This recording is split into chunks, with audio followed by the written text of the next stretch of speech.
Assalamualaikum warahmatullahi wabarakatuh. Malaikat maut tertawa saat mencabut nyawa orang ini.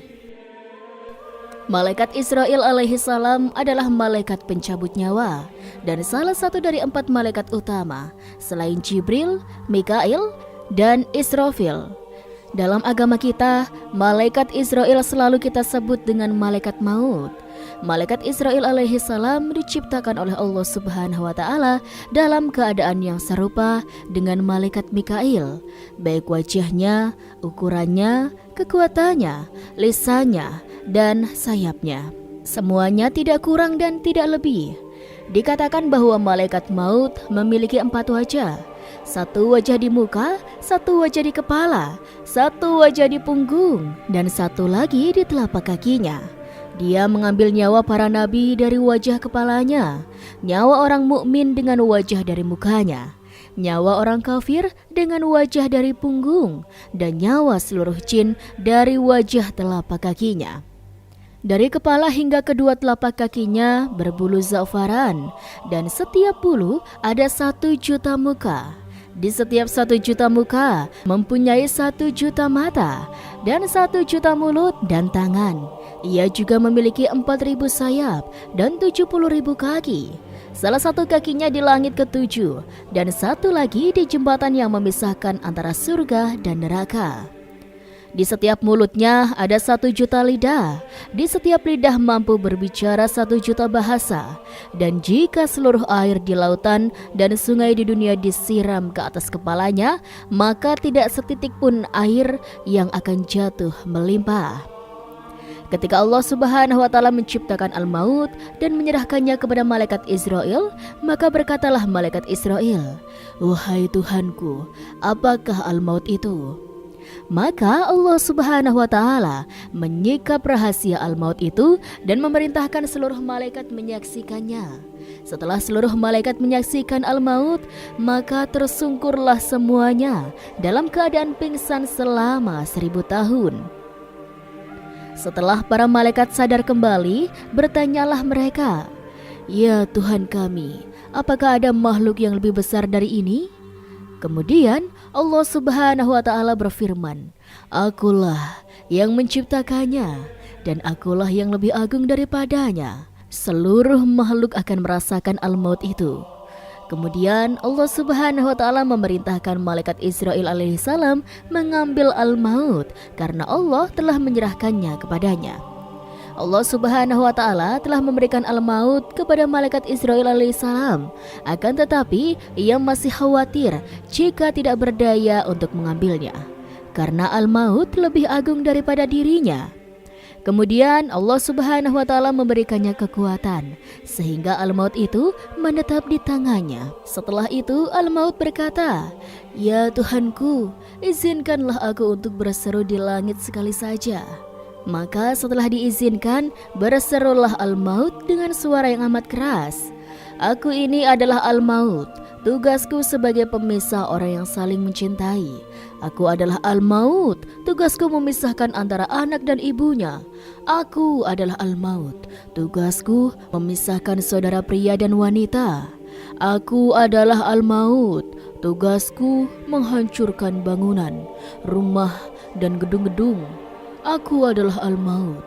Tugasku meramaikan kuburan. Aku adalah al-maut. Tugasku mencari dan mendatangi kamu semuanya, walaupun kamu berada dalam lapis benteng yang amat kuat. Dan tiada satupun makhluk yang tidak merasakan kepedihanku." Malaikat Israil alaihi salam diberi kemampuan yang luar biasa oleh Allah Subhanahu wa taala, hingga barat dan timur dapat dijangkaunya dengan mudah. Seperti seorang yang sedang menghadap sebuah meja makan yang dipenuhi dengan berbagai makanan yang siap untuk dimakan.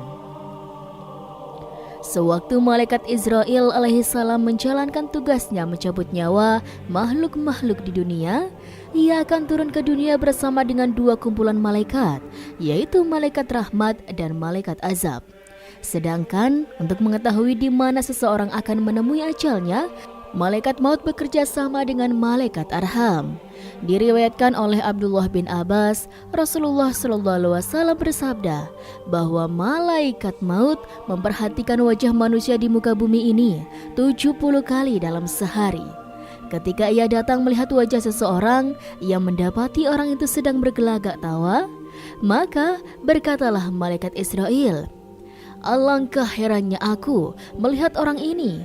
Padahal aku diutus oleh Allah untuk mencabut nyawanya kapan saja. Tetapi dia masih terlihat bodoh dan bergelak tertawa."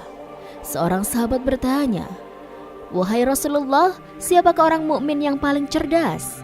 Rasulullah SAW pun menjawab, "Yang paling banyak mengingat mati, kemudian yang paling baik dalam mempersiapkan kematian tersebut. Itulah orang yang paling cerdas." Hadis riwayat Ibnu Majah, Tabrani, dan Al-Haythami. Dalam kitab Tazkirah karangan Imam Qurtubi, Allah Subhanahu wa Ta'ala pernah bertanya kepada malaikat maut, "Apakah kamu pernah menangis ketika mencabut nyawa anak cucu Adam?" Maka malaikat maut pun menjawab, "Aku pernah tertawa, pernah juga menangis, dan pernah juga terkejut." Allah Subhanahu wa Ta'ala bertanya lagi, "Apa yang membuatmu tertawa?" Malaikat maut menjawab, "Ketika aku bersiap-siap untuk mencabut nyawa seseorang, aku melihatnya berkata kepada pembuat sepatu, 'Buatlah sepatu sebaik mungkin supaya bisa dipakai selama setahun.' Aku tertawa karena belum sempat orang tersebut memakai sepatunya, aku sudah mencabut nyawanya." Allah Subhanahu wa Ta'ala lalu bertanya lagi, "Apa yang membuatmu menangis?" Maka malaikat maut menjawab, "Aku menangis ketika hendak mencabut nyawa seorang wanita hamil di tengah padang gurun yang tandus, sementara ia hendak melahirkan. Maka aku menunggunya sampai bayinya lahir di gurun itu. Lantas aku cabut nyawa wanita itu sambil menangis karena mendengar tangisan bayinya, karena tidak ada apapun yang mengetahui keadaan mereka." Lalu, apa yang membuatmu terkejut? Malaikat maut menjawab, "Aku terkejut ketika hendak mencabut nyawa salah seorang ulama Engkau ya Allah. Aku melihat cahaya terang benderang keluar dari kamarnya. Setiap kali aku mendekati cahaya itu, semakin menyilaukanku, seolah ingin mengusirku. Lalu ku cabut nyawanya disertai cahaya tersebut." Allah Subhanahu wa Ta'ala bertanya lagi, "Apakah engkau tahu siapa ulama itu?" Malaikat maut menjawab, "Tidak tahu ya Allah." Allah Subhanahu wa Ta'ala pun melanjutkan, Sesungguhnya ulama itu adalah bayi dari ibu yang kau cabut nyawanya di gurun pasir gersang itu. Akulah yang menjaganya dan tidak membiarkannya meninggal." Di dalam satu riwayat dikatakan akhirnya setelah hari kiamat, setelah seluruh makhluk hidup sudah dicabut nyawanya, kelak hingga makhluk yang tersisa tinggallah malaikat Israil alaihi salam. Maka Allah Subhanahu wa Ta'ala menyuruhnya untuk mencabut nyawanya sendiri. Maka pergilah malaikat Israil ke suatu tempat antara surga dan neraka untuk melaksanakan perintah dari Allah Subhanahu wa Ta'ala. Pada saat dia mencabut ruhnya, maka seketika itu malaikat Israil menjerit dengan sangat dahsyat. Bahkan andai saja ada makhluk yang mendengar jeritan itu, maka makhluk itu akan binasa seketika karena saking dahsyatnya jeritan malaikat Israil. Pada saat itu, malaikat Israil alaihissalam berkata, "Kalaulah aku tahu bagaimana sakitnya saat ruh dicabut, maka aku sudah barang tentu akan mencabut ruh orang-orang mukmin dengan cara yang paling lembut sekali." Maka setelah itu matilah malaikat pencabut nyawa, dan hanya tinggal Allah saja yang maha kekal dan maha berkuasa atas segala sesuatu. Selain kisah yang telah dibahas barusan, ada juga sebuah kisah pada saat malaikat Israil mencabut nyawa seseorang yang kaya, dan harta milik orang kaya itu seakan berbicara pada manusia. Berikut ini kisahnya. Ada seorang yang kaya raya dengan harta yang tidak akan habis dimakan 7 keturunan. Orang kaya ini didatangi malaikat. Kisah ini diceritakan oleh ulama Imam Ibnu Jauzi, Uyun al-Hikayat, Min Qasas as-Solihin wa Nawadir az-Zahidin. Suatu ketika malaikat pencabut nyawa datang ke orang kaya tersebut dengan menyamar sebagai orang miskin. Malaikat yang menyamar itu mengetuk pintu dan berkata, "Tolong panggilkan pemilik rumah ini." Para pelayan di rumah itu justru menertawakan dan membentak malaikat yang menyamar tersebut. Mereka mengira malaikat itu datang untuk mengemis. "Anda siapa? Anda miskin, tidak layak ke sini. Bertemu tuan kami," hardik pelayan. Malaikat itu diam. Ia mengetuk pintu kembali. "Sampaikan saja kepada tuanmu, aku malaikat pencabut nyawa," tuturnya. Dari jauh si orang kaya itu ternyata mendengar perkataan malaikat pencabut nyawa yang menyamar itu. Orang kaya itu lemas sebukan kepalang. Kepalanya tertunduk. Lantas mendatangi pelayannya dan meminta mereka untuk memelankan suaranya dan berkata lembut. Orang kaya itu menyadari umurnya sudah tidak lama lagi. Ia akan segera pergi meninggalkan dunia. Malaikat pencabut nyawa itu menemui seorang kaya. Orang kaya itu pun memanggil seluruh keluarga. Tak lama keluarganya pun datang. Seakan tidak percaya orang yang terlihat miskin dan kotor itu merupakan malaikat.